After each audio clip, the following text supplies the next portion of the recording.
जय हिंद प्यारे बच्चों। वेलकम टू भारत वर्ष क्लासेस। तो प्यारे बच्चों, झारखंड शैक्षिक अनुसंधान एवं प्रशिक्षण परिषद रांची द्वारा आप सभी के विद्यालय में हर एक सप्ताह वीकली टेस्ट लिया जा रहा है और इस सप्ताह आपके विद्यालय में 15 जनवरी 2024 या फिर कई विद्यालयों में यह टेस्ट 16 जनवरी 2024 को ली जाएगी। तो इसके लिए हम आपके हिंदी के वीकली टेस्ट के लिए very very very important questions को लेकर आए हैं। मोस्ट इंपॉर्टेंट क्वेश्चंस की वीडियो लेकर आए हैं। ठीक है बच्चा, तो क्लास 6 के लिए बहुत ही ज़्यादा इंपॉर्टेंट है। पहले तो आप सभी जल्दी से इस वीडियो को लाइक कर दीजिए, अपने अपने दोस्तों को शेयर कर दीजिए। चलिए बच्चे स्टार्ट करते हैं वेरी वेरी इंपॉर्टेंट क्वेश्चंस। यदि आपने अभी तक भारतवर्ष क्लासेस को सब्सक्राइब नहीं किया है तो सब्सक्राइब ज़रूर कर लीजिए बच्चा।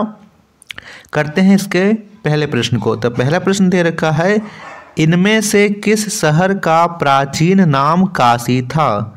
हमें काशी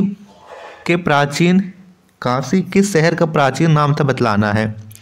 विकल्प दे रखा है पटना, रांची, वाराणसी, दिल्ली। बताएंगे बच्चा। बिल्कुल सही, यहाँ सही उत्तर है सी, वाराणसी। ठीक है, वाराणसी का प्राचीन नाम काशी था। यहाँ पे बात की जाए पटना, तो पटना का प्राचीन नाम पाटलिपुत्र था। आप सभी को ये बात पता होगी। और यहाँ पे अगला दे रखा है दिल्ली। दिल्ली का प्राचीन नाम इंद्रप्रस्थ था। क्या था बच्चा? इंद्रप्रस्थ। तो ये भी आप नोट कर सकते हो। दूसरा प्रश्न दे रखा है, काशी के राजा दिवोदास किसके शिष्य थे? मोस्ट इंपॉर्टेंट क्वेश्चन है बच्चा। इस बार आपकी वीकली टेस्ट में इस पार्ट से संबंधित प्रश्न आने वाले हैं, तो आप जरूर इस वीडियो को देखिए बच्चा और पूरा देखिए। तो हमें बतलाना है यहाँ पे काशी के राजा दिवोदास के बारे में किसके शिष्य थे। विकल्प दे रखा है कबीर दास, प्रेमचंद, महर्षि सुश्रुत या इनमें से कोई नहीं। बिल्कुल सही बच्चा, इसका सही उत्तर होगा सी, महर्षि सुश्रुत, जो कि शल्य चिकित्सा के प्रवर्तक के रूप में माने जाते हैं। तीसरा प्रश्न दे रखा है, महर्षि सुश्रुत के पिताजी का नाम क्या था? वाल्मीकि, विश्वामित्र, चंद्रशेखर या इनमें से कोई नहीं। बिल्कुल सही बच्चा, विश्वामित्र जी इनके पिताजी का नाम था। यहाँ पे सी, यहाँ पे बी विकल्प एकदम सही उत्तर होगा। अगला प्रश्न यहाँ पे दे रखा है, इनमें से कौन सा ग्रंथ महर्षि सुश्रुत द्वारा रचित है? तो जैसा कि इनका नाम है सुश्रुत, तो इनके नाम के अनुसार यहाँ पे मिलता जुलता ग्रंथ है सुश्रुत संहिता। ए विकल्प दे रखा है सुश्रुत संहिता। तो सुश्रुत संहिता महर्षि सुश्रुत के द्वारा रचित ग्रंथ है। अब अगला प्रश्न दे रखा है, सुश्रुत संहिता को कितने भागों में बांटा गया है? 1, 2, 3 या 4? इस प्रश्न का उत्तर आप सभी यहाँ पे जल्दी से कमेंट कीजिए। यह प्रश्न आप सभी के लिए होमवर्क है। देखते हैं कितने बच्चे इसका सही उत्तर बताते हैं। छठा प्रश्न दे रखा है, सुश्रुत संहिता में शल्य यंत्रों की संख्या कितनी बताई गई है? 100, 500, 600 या फिर 101? बताएंगे बच्चा इसका सही उत्तर क्या है। बिल्कुल सही, 101 होगा। 101 यहाँ पे बताई गई है। सातवां प्रश्न दे रखा है, शल्य औजार किससे बनाए जाते थे? विकल्प दे रखा है ए चांदी, बी लोहा, सी दोनों या डी सोना। तो शल्य औजार जो है वो लोहा और चांदी दोनों से बनाए जाते थे। तो सही उत्तर होगा सी दोनों। आठवां प्रश्न दे रखा है, टांका लगाने के लिए किस धागे का प्रयोग किया जाता था? विकल्प दे रखा है रेशम, घोड़े के बालों का, चमड़े या इनमें से सभी। तो सही उत्तर होगा डी, इनमें से सभी। रेशम का भी, घोड़े के बालों का और चमड़े का, इन सभी का प्रयोग टांका लगाने के लिए किया जाता था। नौवां प्रश्न दे रखा है फटी। यहाँ पे होगा फटी, है ना, फटी आंतों को सीने के लिए किसका प्रयोग किया जाता था? बिच्छू, मकर, चींटी या इनमें से सभी? तो चींटी का प्रयोग किया जाता था बच्चा। और किस प्रकार प्रयोग किया जाता था आप पाठ पढ़िएगा शल्य चिकित्सा के पर्वत सूत्र, तो आपको पूरी जानकारी यहाँ पे मिल जाएगी। ठीक है, और ये पार्ट आपको पढ़ के ही जाना है इस बार के वीकली टेस्ट में। 10वां प्रश्न दे रखा है, शल्य कला प्रशिक्षण के देने के लिए किसका प्रयोग किया जाता था। ठीक है, जो प्रशिक्षण लेने आते थे तो किस पर उसका ट्रेनिंग किस पर होता था, ककड़ी, खीरा, है ना, खीरा है यहाँ पे, ककड़ी, खीरा, तरबूज या इनमें से सभी।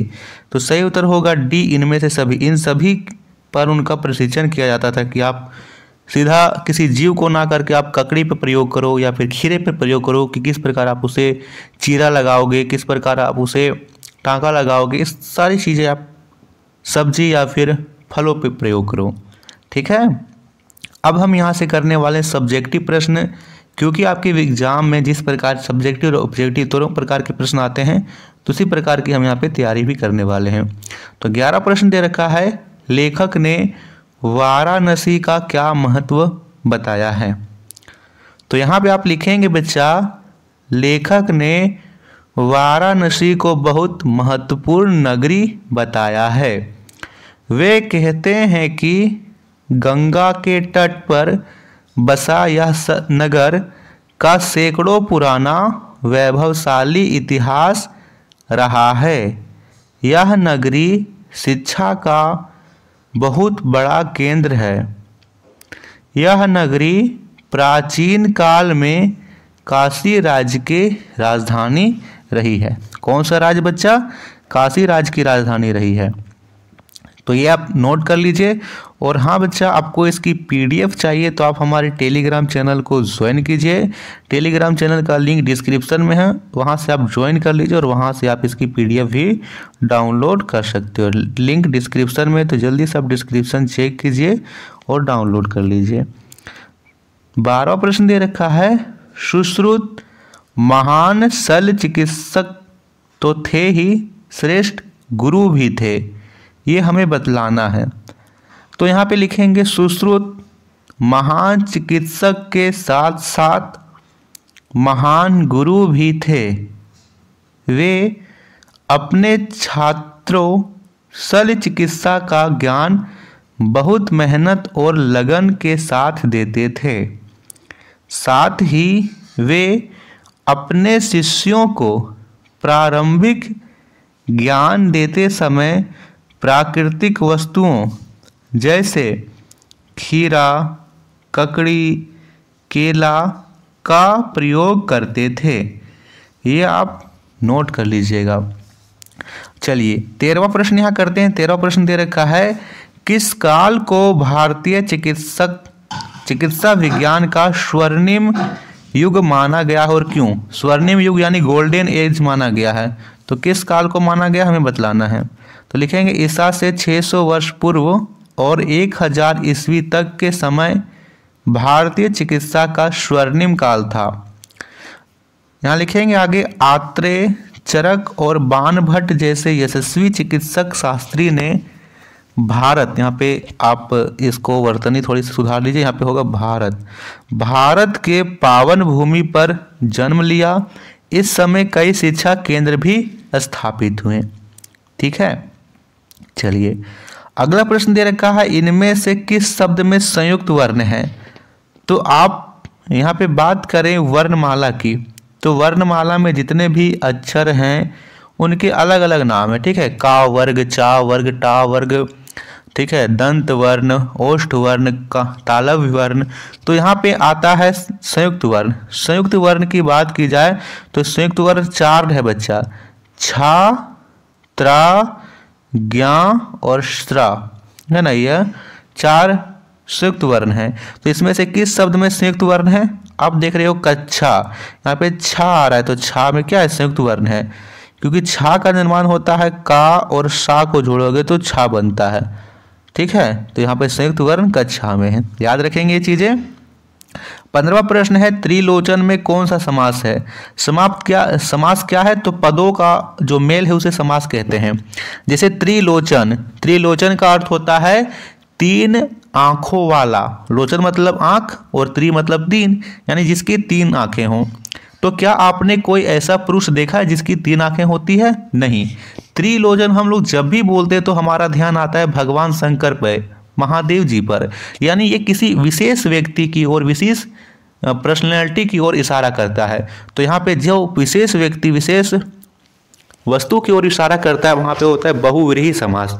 जैसे यहाँ पे बात की जाए लंबोदर, लंबोदर हम किसको बोलते हैं?